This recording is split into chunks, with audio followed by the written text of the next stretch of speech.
So can you tell us what your name is and how old you are? My name is Shaun.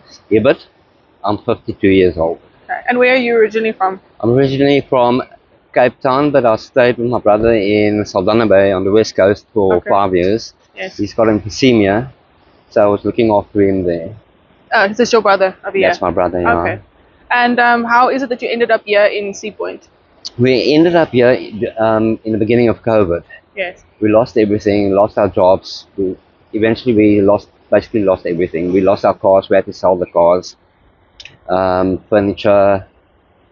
That's it. My mother also died in that year, and she had a heart attack, and we came down for a funeral, and we came down with my brother's car. It was a VW Golf Cabriolet, which was imported from Germany, and the water pipe burst, and to get the part, we had to import the part from Germany, and it would have cost 25,000 rand, which we didn't have at that time. Yes.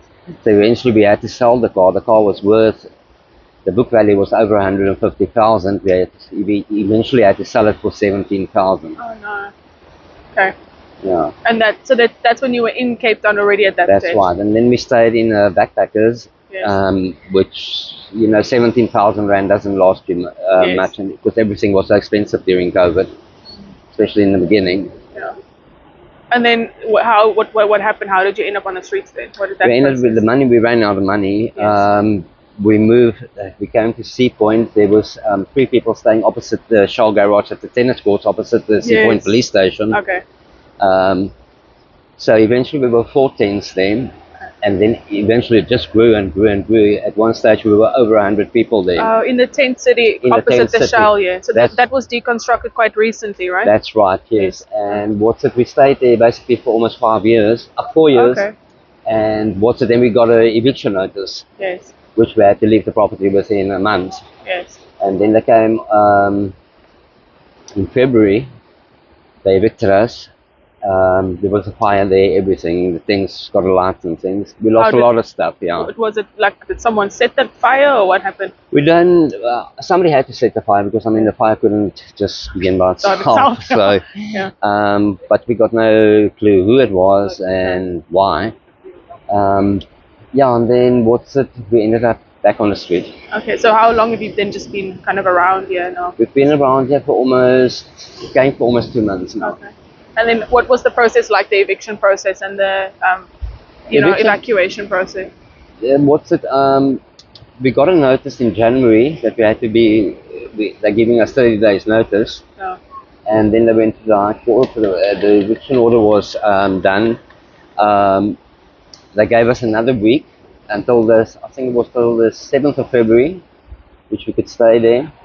And then the sheriff of the court came and he said, the next day they're going to evict us. Okay. We're not out there on the Thursday, Wednesday night by midnight. Yeah. So they're coming to evict us. So very sudden then. Exactly. It wasn't like you didn't have time to prepare really. We didn't have much time, Yes.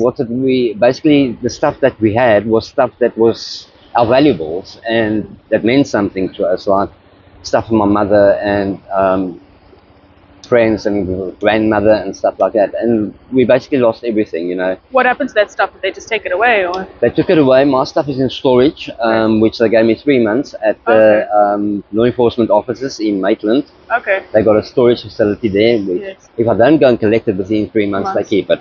And did they not offer you alternative accommodation? They gave us alternative accommodation. They offered us Safe Space 1 and Safe Space 2, which is shelters. Which is? Shelters, not shelters, yeah. Yes. Okay. And the thing is, to go to a shelter is, after they give you a period to stay there, 6 months. After 6 months, they put you out. Yes.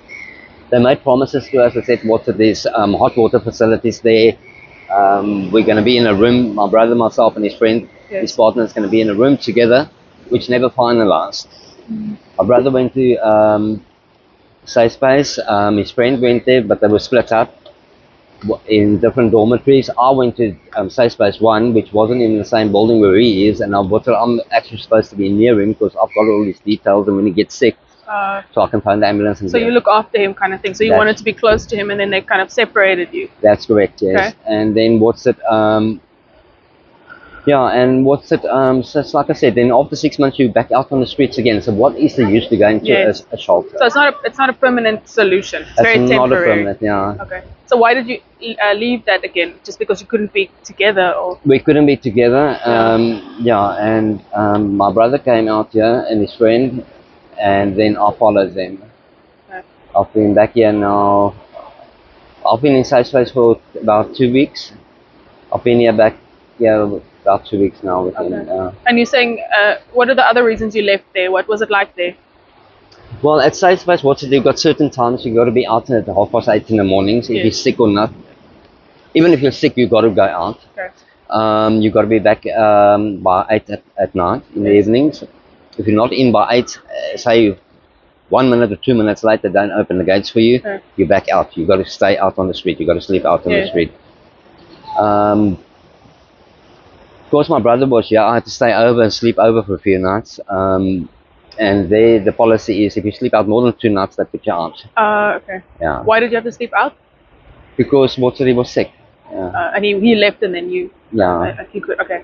And so you don't like that kind of lifestyle where it's so like restricted and controlled? No, it's not, because I mean it's like it's actually worse than what you're in prison. Yes. You know, what's it? You go out at the gate, the security search you. You come in, they search you.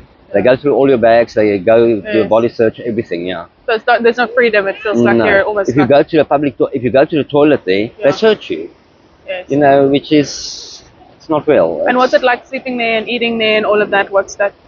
Well, in safe space 1, you sleep outside. It's not in rooms or dormitories or whatever. Safe space 2, they got dormitories. Okay. It was terrible there because the wind is terrible there. So you're outside underneath a covered area, right? And it rains, you get wet, your blankets get wet, everything gets wet. So I mean, it's just not. And is there warm water and showers, that kind There's of no stuff? hot water at the showers there. It's only cold water.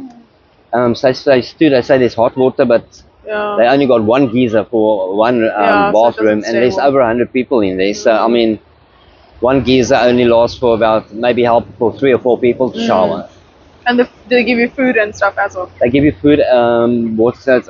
In the evenings, they give you food. And in the mornings, they give you porridge if you're there. And that's it. And how do the people treat you there? The people that work there, The people there, what's it? It's like they want to show they own the place. They want to be in charge, and what's it? They treat you. Some of them are rude, and what's it? So like authoritative. Yeah. Yes. Okay. Okay. Then you ended up back here again, and what's it been back? Living. It's much better being out here. Okay. Yeah, at least we can scroll, get food. People give us money, and that's it. And what is it like living on the streets, like living here? Because where do you sleep and like where do you go to the toilet, all of that stuff? It's not easy. Well, in the beginning it wasn't easy, but we adapted. We got used to it. It's like when we stayed in Tent City, we were over almost 100 people there, and we actually became like a family there. Everybody knows everybody, and Yes. when somebody wants something, they come to us and we give and whatever. And we need something, we go and they will give us. And now we all split up. It's like there's people here on the beachfront, there's people in the main road, there's people in St. James Road, people in Camps Bay, people in Clifton. They all spread. People staying in the rocks there, right at the end. So they all went back to being on the streets, right? They all back. It's not like they were at the safe space and they got rehabilitated and helped. They're all back, just kind of. Nothing. Okay. So it wasn't really a long-term solution. Yeah. There's no rehabilitation there, where they help the people that comes from the street, Most of these people on the streets are using drugs, you understand? So majority of people. Majority of them. Yeah. What kind of drugs is it? It's tuk and mandrax. And then there's a lot of people that's on unga, unga, it's heroin. Oh, and heroin. Yeah, Okay. and it's a lot of people are druggies, and it's just not a program to help these people, exactly. I mean, if you come from the street and you go into a safe space, you still you are used to taking your drugs every day. You will want to take your drugs, and if you do take your drugs there, they will put you out. Yes. Okay. So that doesn't work then. It doesn't work. It's senseless. Yeah. Okay. Okay, and tell me, do you have like an education, and what is your profession? Do you have anything like that? If anyone wanted to help you, like what could they do? Well, I used to be in retail management and merchandising management for Woolworths and Spar. Okay. And many years ago, I used to work for Praza. Yeah. So it's like people think we are not educated. Yeah. We are, some of us have degrees, Yeah. and people. But how do you think someone with a degree then ends up on the street? You think it's drugs and stuff, or like what? What is that process? Really, I don't know. It's not. It's like I say, it's not easy. It's like 1 minute God can take things away from you in a split second. Like what happened to you and your brother, Exactly, right? and we can give you some, make you famous in a second. It's like. Yeah. Okay, so if people wanted to help you, what could they do? Are you currently looking for work, or? Currently looking for work, but it's not easy living on the streets because you got to find a safe space where you can put your stuff, your belongings, your clothes and stuff. Yeah. Because if you just leave it somewhere, you come back 20 minutes later, your stuff is gone. So you're saying it's difficult to maintain a job if you're still living on the streets, Living right? on the Because streets, you've got no way to put your stuff. It's almost you need to look after it. Yeah. Okay. And what are your hopes and dreams for the future? Well, I just pray and I believe that God will give us way. Yeah. What do you think? What was the best that can happen to you? Like, what do you think? To find a house again and have a normal life, Yeah. What do you think is stopping you from getting a normal life again? You need money, because to find to get accommodation, it's not cheap. Yeah. So you got to find a place, and for that you need a lot of money and to pay for it, and then to find it, you must go around and look for a job. Yeah. Yeah. And are there any dependencies or anything that stops you? No. Not at all. Okay. And what's the worst thing you've seen happening on the streets? Well, luckily I've been in 4 years. Nothing has happened to me. I've been safe. Yeah. Okay. But I mean, I suppose people rob you and stuff, right? Like what? People what rob you. Yeah. It's like when Thursday we had some shoes. I had to take some tackies in. There's a guy that buys second-hand clothing in Cape Town, so which we wanted to sell them. As I got to the store, these two guys approached me. They grabbed a plastic bag with the tackies, expensive tackies, nice. A6 and Adidas and Nikes. They grabbed it out of my hand and they just ran. So I went to the security CCID and I told them, and the security guy went to them. You know what happened? They tell there's 4 of them sitting there. They get the bag there with the clothing. They say no. I stole the clothes from them.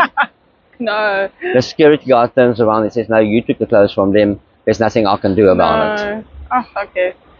So it seems to be quite a struggle, right? Yeah. And it's even worse now because you guys don't have anywhere. Like you don't have your tent city anymore. Yeah. Right? Oh, okay. And what would you like people to know about living on the streets, being homeless? What would you like people to know? Sorry, can you just repeat again? Like, what would you like people to know about living on the streets? Is there any, final words?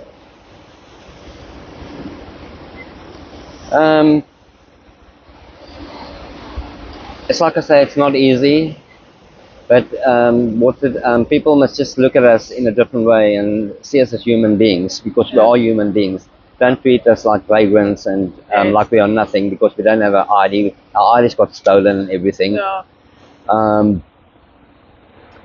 Social development said no, they will help us with the IDs. We go to safe space and this and this and this, but nothing has happened. Nothing. Okay. And do people in Sipon help you? Do they give you stuff? Like people bring us the community rally, Yes, a lot of people that bring us food and bring us clothes and bedding and stuff like that. Yeah. Okay, so they do kind of.